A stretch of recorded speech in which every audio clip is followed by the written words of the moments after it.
Merhaba arkadaşlar, Vadi kanalına hoş geldiniz. Bugün neredeyiz? Bugün Simav'dayız arkadaşlar. Simav'ı ziyarete geldik. Burada kent müzesi olduğunu söylediler ve biz de orayı ziyarete geldik. Size güzelce bir müze videosu çekmek için tarihi bir okulu kent müzesine çevirmişler. İlk mektep, Osmanlı'da ilk mektebi 1916 tarihli tarihi bir mektebi kent müzesi haline getirmişler. Biz de burada burayı size nacizane dilimiz döndüğünce tanıtmaya çalışacağız. İçeride neler var arkadaşlar? Kısaca özet geçmek gerekirse Cumhuriyet dönemi de var, Bizans dönemi de var, Osmanlı dönemi de var. Yani halkın yöresel kıyafetleri, yöresel yaşam tarzlarını yansıtan bal mum heykellerimiz var.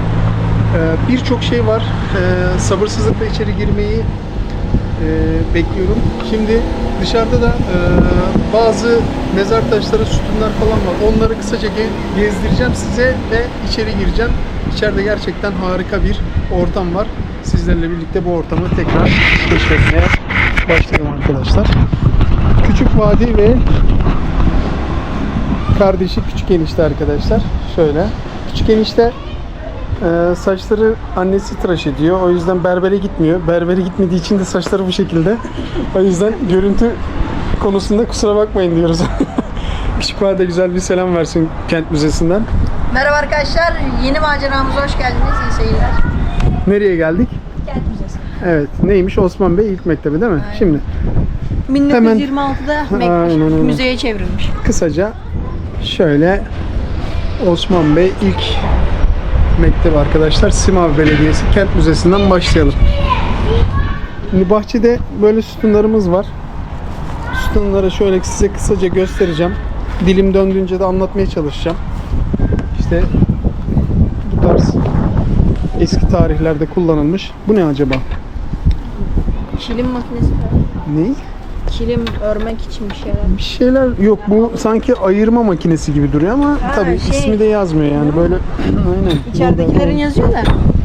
Ne yaptın? Bak.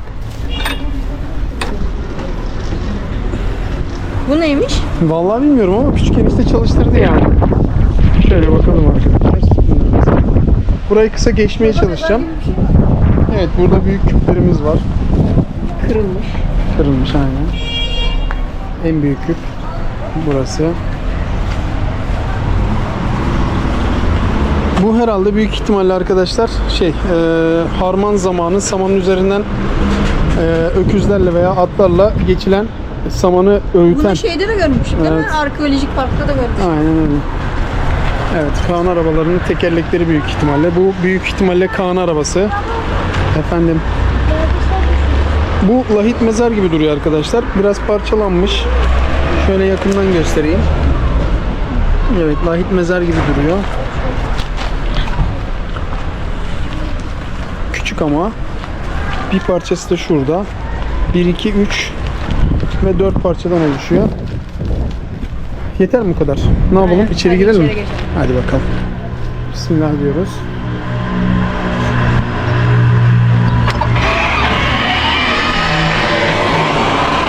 Evet. Müzeye geldiğimizde arkadaşlar içeri girerken buradan kaloşlarla koyduk. Biz önceden Kaloşlarımızı giydik. Aynen. Hadi bakalım. Tekrar kolay gelsin. Buyurun. Simavur Belediyesi kalan. Teşekkürler. Buradan başlayalım. Şimdi aynen. Sen telefonla hazırla, ışık olmayan yerde şey yaparız, destek veririz, oldu mu? Kent Müzesi'nin maketi arkadaşlar, böyle. Evet. Cumhuriyet Simav'ın ilk okulu, ilk müzesi olmuş. Açıklaması da burada. Videoyu durdurup açıklamayı okuyabilirsiniz. Evet, belediye başkanı. Buranın belediye başkanının ismi. Aynen. Dünyanın bilinen en büyük seyahat yazarı Kütahyalı Evliya Çelebi arkadaşlar. Evliya Çelebi'nin seyahatnamesinde en çok buradan memnun kaldığı ve burayı gerçekten çok sevdiği anlatılıyor. Zaten kendisi de Kütahyalı Zeryen mahallesindeki babaannenin amcazadesi şair Hülya'ya bıraktığı yazmaktadır. Evet. Burası önemliymiş. Neresi? Burası. Evet, şöyle önemli bir bilgiye daha değinelim. Ne diyor? Anadolu eyaletinde çok ılıcalar vardır ama bu Simav ılıcaları gibi yeryüzünde yoktur diyor. Evliya Çelebi arkadaşlar. Seyahatnamesinde önemli bir söze imza atmış Evliyamız. Evet, şöyle yazıları da kısa kısa geçiyorum. Videoyu durdurarak okuyabilirsiniz. Yine ne diyor? Simav suyu ve havası gayet hoş olduğundan başta evliyalar nazargahıdır. O yüzden alimler, salihler, şeyhleri ve kadıları çoktur. Ve pehlivan, şivan, şahbaz yiğitleri de sayısızdır diyor. Evet, bu da harika. Simav adı arkadaşlar.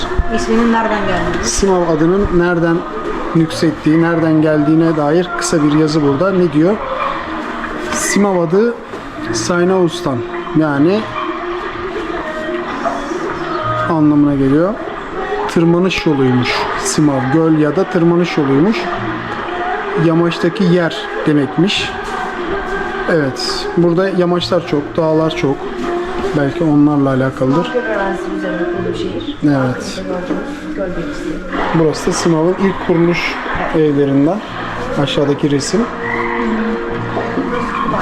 Kütüphane varmış arkadaşlar. Şöyle kısaca bir kütüphaneyi özet geçelim. Şunu 1957-1961 yılları arasındaki gazetelermiş. Evet. Cumhuriyet dönemindeki gazetelerin arşivlenmiş halleri bunlar. Şöyle ufaktan bir dolaşalım.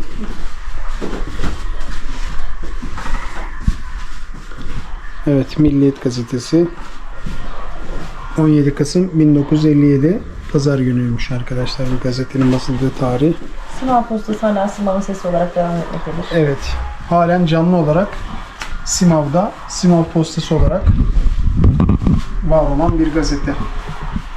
Halen basılıyor herhalde, doğru mu? Evet, Simav'ın sesi olarak devam ediyor. Simav'ın sesi olarak halen devam ediyormuş.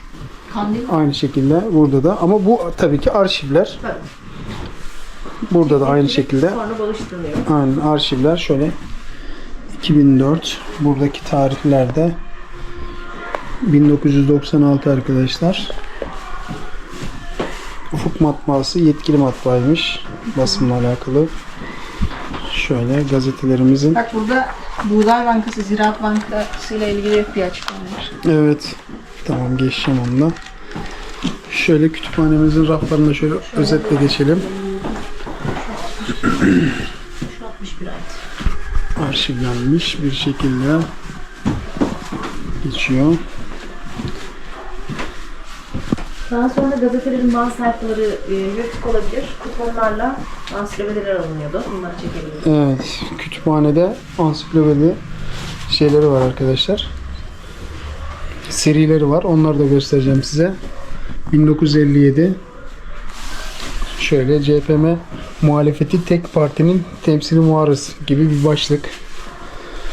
Futbolla alakalı bir başlık. İlginç. İnsan bir tarihe gidip giriyor yani, eskiye. Yine tarihi bir gazete. Yani futbolla. Seçim meselesi bugün mecliste diyor. DP tehir edilen bütün kongrelerin derhal tamamlamasına karar verdi diyor. Böyle bir başlığımız var arkadaşlar. Belki yaşlarımız izlerse anımsar. Aynen, burayı göstermiştik zaten. Burada da Kuponlarla alınan evet, ansiklopedilerimiz. böyle serilerimiz var ansiklopedi olarak. Devam edelim. İçeride böyle bir kayık var arkadaşlar. Onu da göstermek istiyorum. Ondan sonra devam edeceğim. Şöyle oyma kayık. Evet. Simav göl arazisi üzerinde yapılmış bir şehir. Evet. Yukarıdaki Nasuhan Camisi'nden buralara kadar gölmüş. Gölmüş. Göl bekçisi Tunceli'den Dersim isyanından Simav'a görevlendirildi. Simav'da büyük bir göl varmış yerleşimde. O göl kayıklarla idare ediliyormuş. Bu da Kayık görevlisi. Evet, göl bekçisi, kayık. Şebadayı. Aynen. Şebadayı. Tunceli'den. Şebadayıymış. Balmumu heykelinden arkadaşlar şöyle.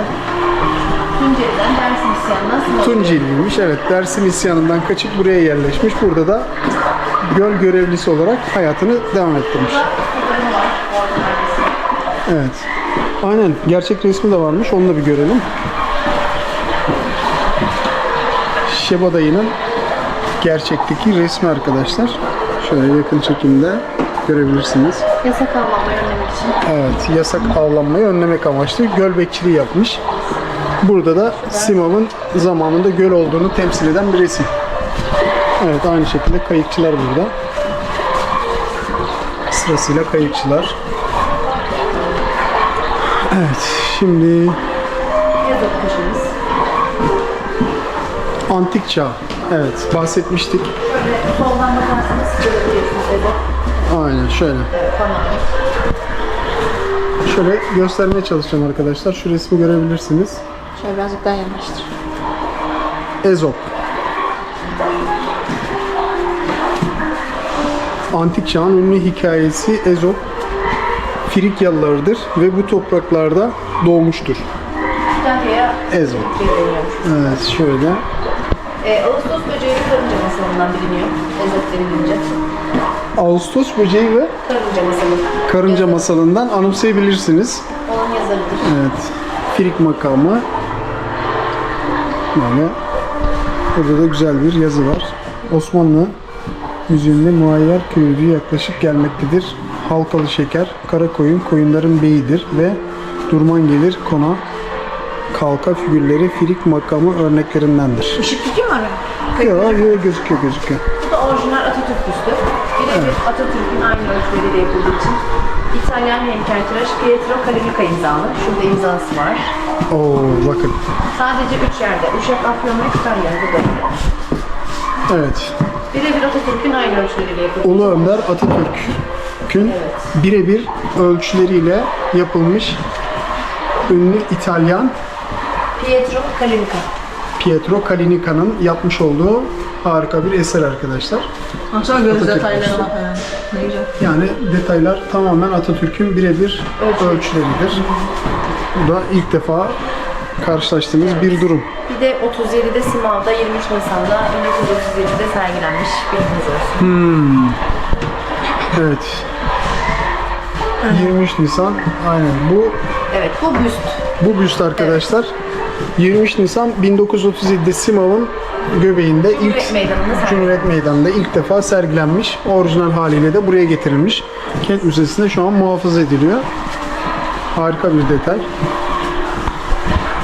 Burasının bir tarihi mektep olduğunu söylemiştik. Osman Bey İlkokulu.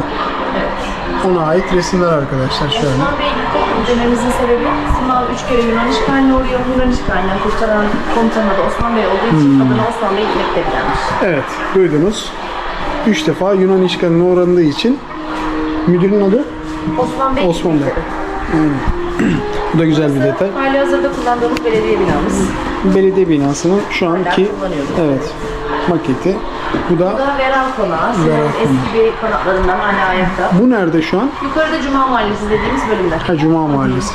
Teşekkürler. Germiyan Bey diyor. Süleyman Şah'ın damadı olan Şahzade Yıldırım Beyazıt 8 yıl Kütahya valiliği yapmıştır diyor arkadaşlar. Bu da minyatür resmi. Kütahya, Eğrigöz, Tavşanlı çevresi çeyiz olarak verildiğini açıklıyor fotoğraf. Kime? Mısır Sultanı'ndan gelen hediyelere etrafından beyleri şaştılar. Murat hediyeler etrafından gelen beylere ve elçilere paylaştırdı. Yıldırım Beyazıt. Burayı çeyiz olarak mı? Evet. Kime vermiş? Devlet Hatun'a. Devlet. Devlet Hatun'la birlikte Anladım. çeyiz olarak Simav'da ve Eğrigöz, Tavşanlı çevresine çeyiz olarak veriyorlar. Antik dönem. Evet, buraya bir giriyoruz. 200 yıl öncesi. Şöyle hemen Simav'da yapılan katı çalışmalarımızda Simav'daki kazı çalışmaları sonucunda çıkan eserler arkadaşlar. Taşkülle, Roma dönemi. Şöyle yakından inceliyoruz. Evet. Burada Roma Bizans sikkeleri var arkadaşlar. Şöyle yazıyı görebiliyorsunuz karşıda ve şöyle karşıdan bakalım. Bak bak. Şuradan çeksek daha mantıklı. Aynen. Işık açayım. Yani yukarıdan tutabilirsin. Evet. Bak şu para bir yerden tanıdık geldi mi sana? Bizim paralardan benziyor. Evet. Bizim bulduklarımızla benziyor.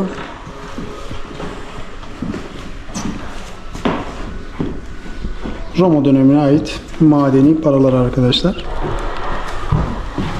Bizans sikkeleri adı altında Bizans dönemine ait. Mehmet Uluer bağışıdır.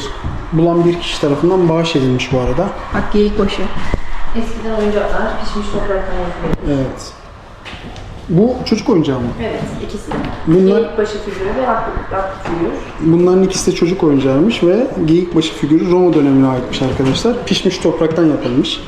Çocukların o dönemdeki oyuncaklarına istinaden yapılmış heykeller. Bak burada sikkelerin büyütülmüş. Evet. Ankara dediğimiz Burası kazı alanı mı? kazı alanı. Burası sit alanıymış arkadaşlar. Simav'a ait. Küçük Asya'dan bir yaprak adlı kitaptan. Oradan alınmış yani.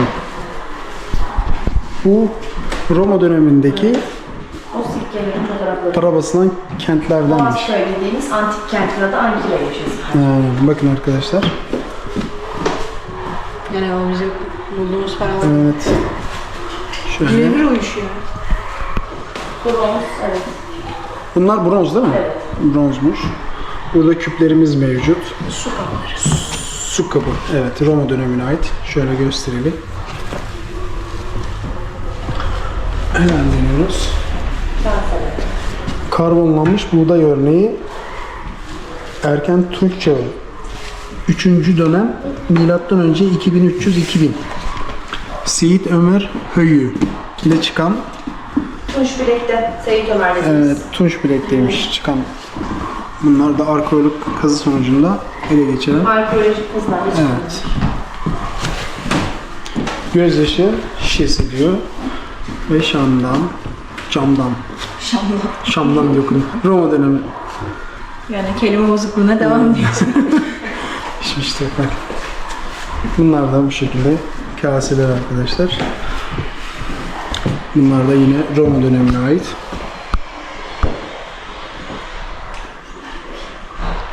Yok. Aynı şekilde bunlar da tabak kase. Topraktan yapılıyor yine. Roma dönemi. Bunlar lahit. Bebek mezarı diye geçiyor. Lahit kapağı. Evet, ben de bunu bebek mezarı olarak şey yaptım. Lahit diyor. Lahit kapağıydı arkadaşlar. Bu büyük ihtimalle bir bebek mezarına ait lahit kapağı. Harika bir yapısı var. Şöyle detaylarını incelemek gerekirse. Bu da Mezar stili. mezar stili, evet. Milattan sonra 2. yüzyıla aitmiş.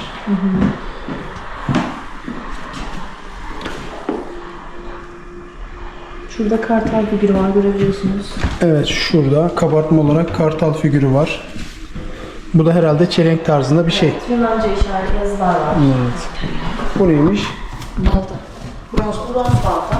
Bronz baltaymış. Gene çalışmasından çıkmış. Roma dönemine ait. Mezar taşı. Bu da mezar. Bu da Roma mezar dönemine taşı ait. arkadaşlar. Bu da Roma dönemine ait. Bunlar da oyuncak mı? Onlar da pişmiş topraktan yapılan figürler. Kuş figürü. Oyuncak galiba. Büyük ihtimalle oyuncak. Bu da Roma dönemine ait. Hemen geçiyoruz. Şöyle bir görselimiz var. Görseli ufaktan gösterelim. Merak edenler Çocuk videoyu oyuncakları. durdurup.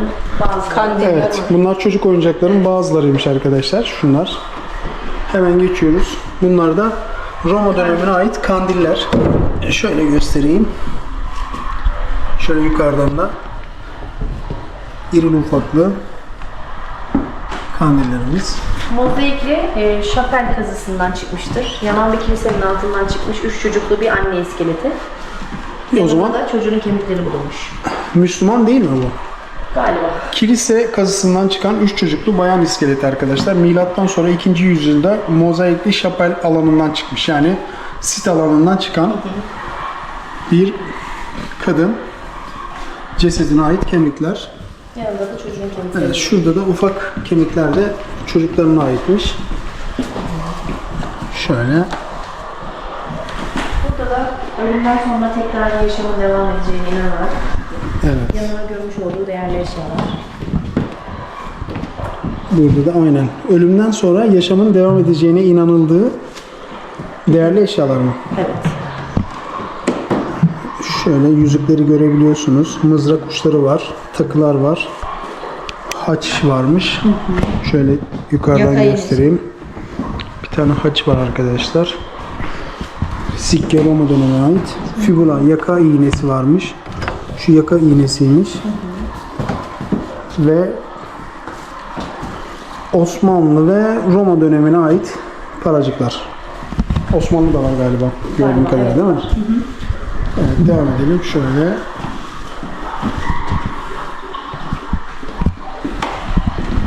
Osmanlı Beylikdüzü odası. Ayşe bak, Beylikler Osmanlı.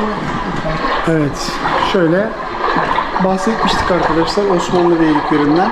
Şimdi oraya giriyoruz. Burası biraz karanlık gibi. Telefonunu açabilirsiniz şimdi. Şöyle bir küple karşılaşıyoruz arkadaşlar. Şimdi bu küp Osmanlı dönemine ait bir küpmüş. Evet, şöyle. Mozaiklerin kazısından çıkmış. Mozaik ev kazısından çıkmış. Evet. Burası mozaik ev. Burası Yanan da kilisede şuralar oluyor. Mozaikli evde şu taraf, yan tarafı. o kadın Evet, iskeletinin buradan çıktığı çıkıyor. yer değil mi?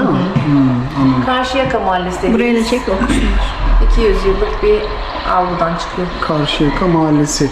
Yani Simav'daki Karşıyaka Mahallesi'nde Evet. olan Bu sit alanı. mozaikte bir farklı özelliği var. Hazreti Davut'a ithafeten yapıldığı söyleniyor. Bu da Mozaikler Müzesi olarak açılmayı bekliyorlar. Şu an restorasyon devam ediyor. Önümüzdeki zamanlarda açılmayı planlıyoruz. Burada açık hava müzesi olarak açılacak değil mi? Evet, Göbekli Tepe'deki gibi Mozaikler Müzesi gibi planlıyorlar.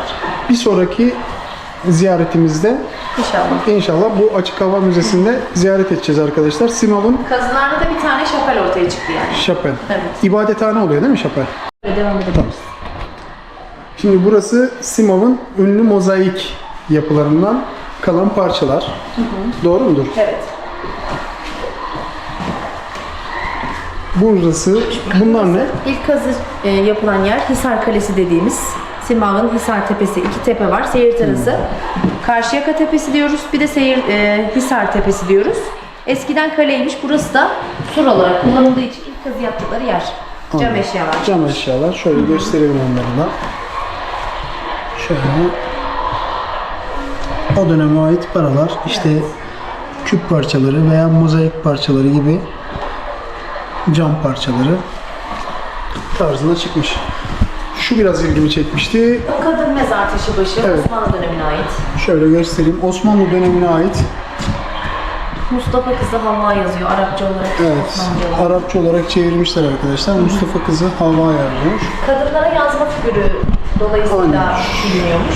Şöyle yandan baktığınız zaman bir bayanın sanki başörtüsünün öne doğru kaydırılmış haline benzetebilirsiniz. Bir de yaprak ya da çiçek deseni oluyormuş. Öyle biliniyormuş. Evet, Osmanlı. bayan olduğunu anlayabilmek için mezar yazılarının alt kısmında bu şekilde yaprak Veya çiçek. veya çiçek tarzında kabartmalar, işlemeler oluyormuş arkadaşlar.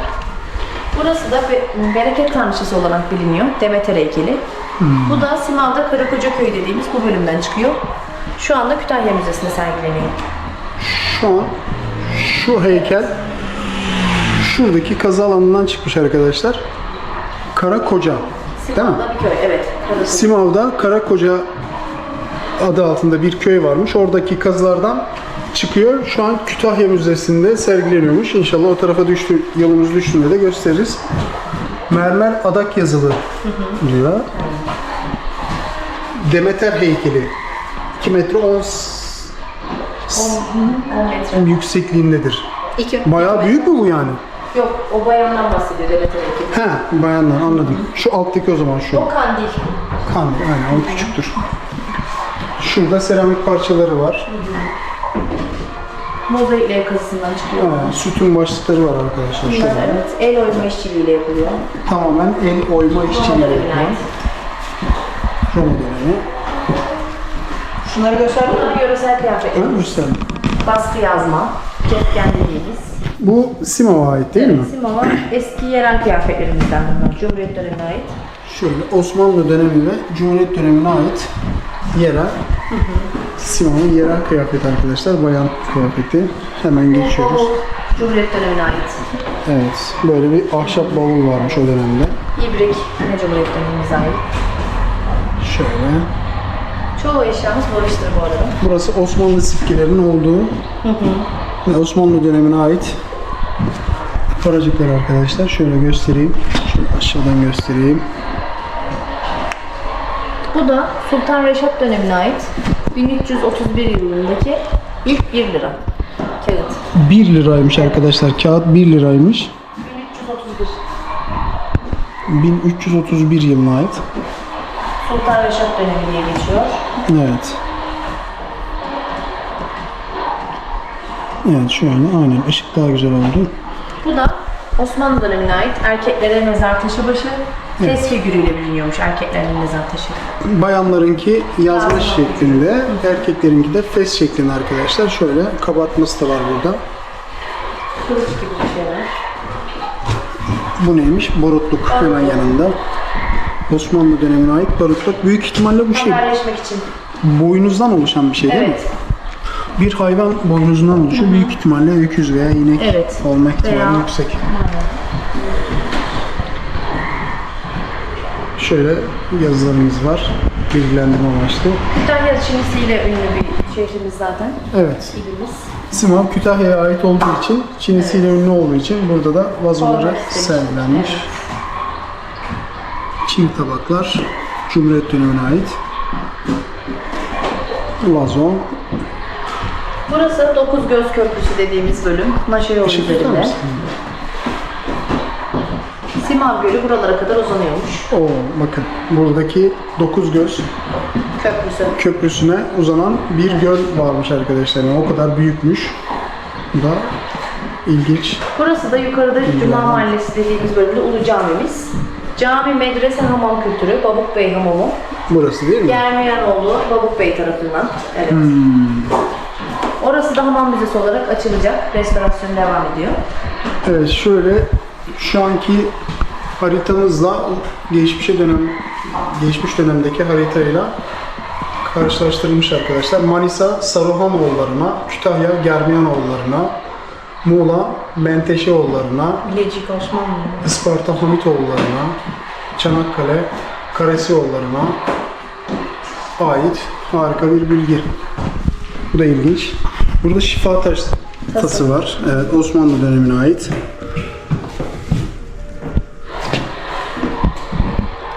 İçlerinde yazıtlar var arkadaşlar şöyle. Şifa amaçlı, aynen. Bak Arapça kullanılıyor.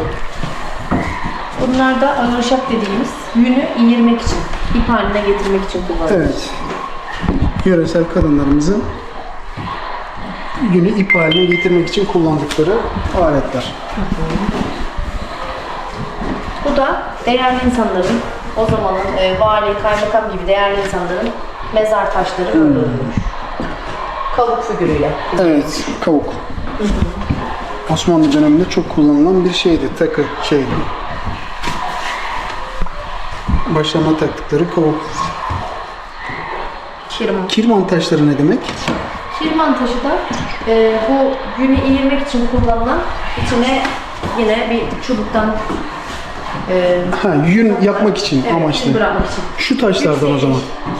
Öyle mi? Eskiden ahşap yokmuş, taşı varmış. Evet, ağırlık olsun diye ip haline getirmek için. Mezar taşı. Mezar taşı Osmanlı dönemine Osmanlıca ait. mezar taşımız. Osmanlıca yazıyor. Bu da orijinal Osmanlı kılıcımız. Üstünde mührü var, görüyorsunuz. Evet, şurada mührünü görebilirsiniz arkadaşlar. Orijinal. Yakından çekiyoruz. Allah bilir hangi asker kullandı veya üst düzey yönetici. Osmanlıca Türkiye haritası. Osmanlıların yapmış olduğu Türkiye haritası arkadaşlar. Şöyle. Osmanlıca olarak yazıyoruz. Evet. Işığı yansıtmadan. Bu da ilginç, güzel bilgilerden bir tanesi. Osmanlı dönemimize ait çarıklar.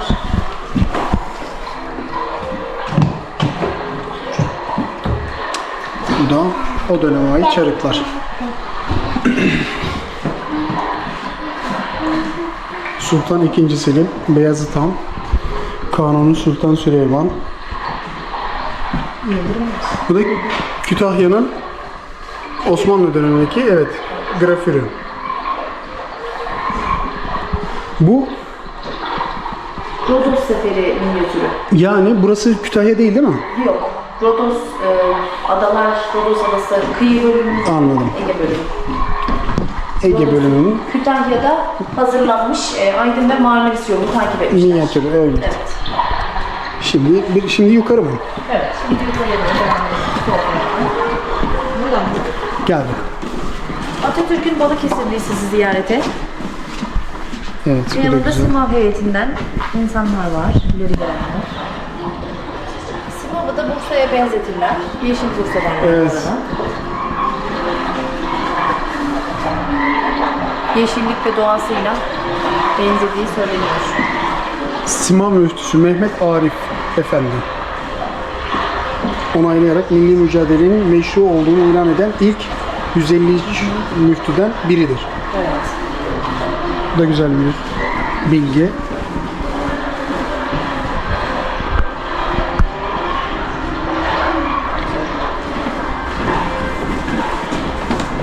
Simav'dan kesitler. Devam edebiliriz böyle. Evet.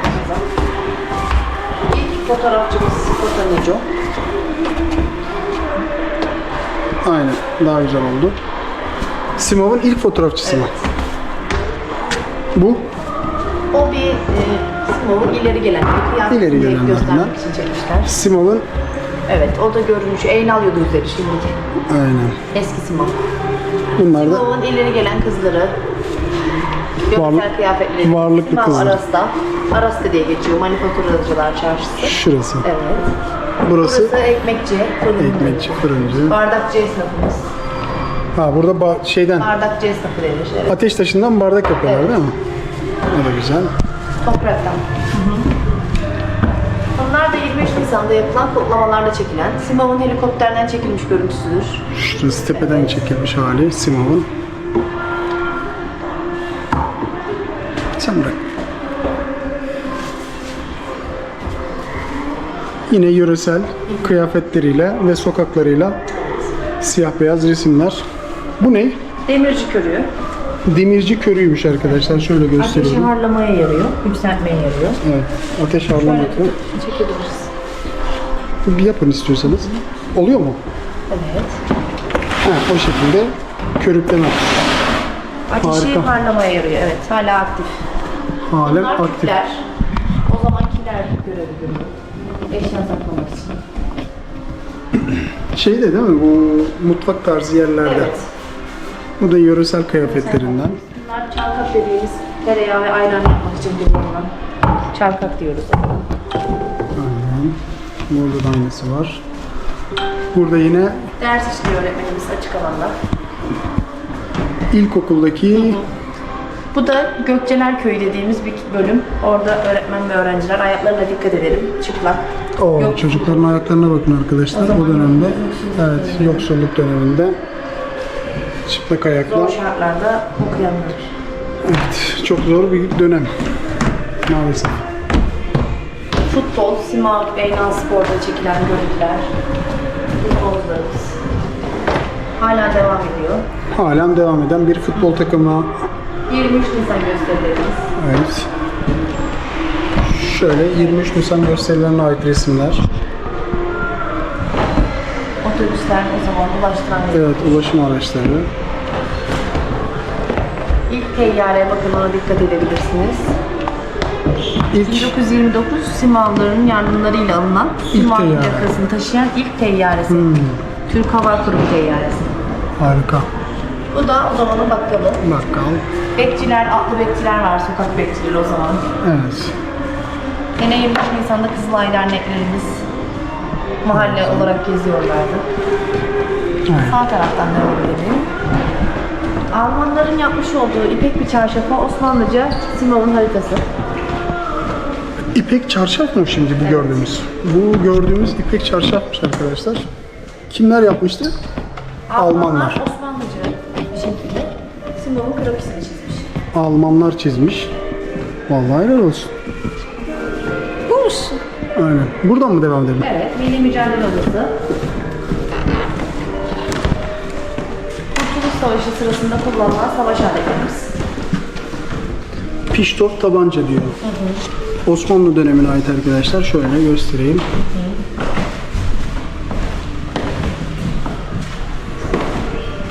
Sigara tabakası Cumhuriyet dönemine Savaş ait. sırasında Sabit Eren'e geliyor komutan.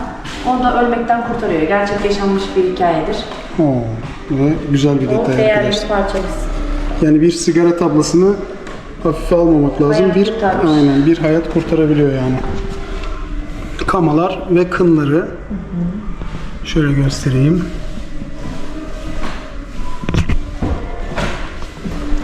Burada gene bir yazıtımız var. Simav'ın işgaline uğradığı tarihler. Evet. 3 kere işgal oluyor. 3 kere 1 işgal. Eylül'de, daha sonra 22 Ağustos, daha sonra da son işgalde de Ekim, Anladım. 31 Ağustos.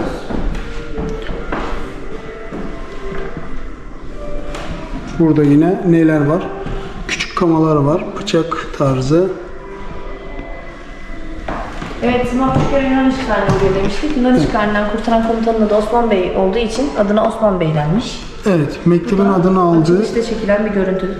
Evet. Mektebin 1926, tam 100 yıllık bir binamız. Osman Bey. O da güzel. İbrahim Ethem Akıncı Bey. Demirci Akıncı'nın kurucuları.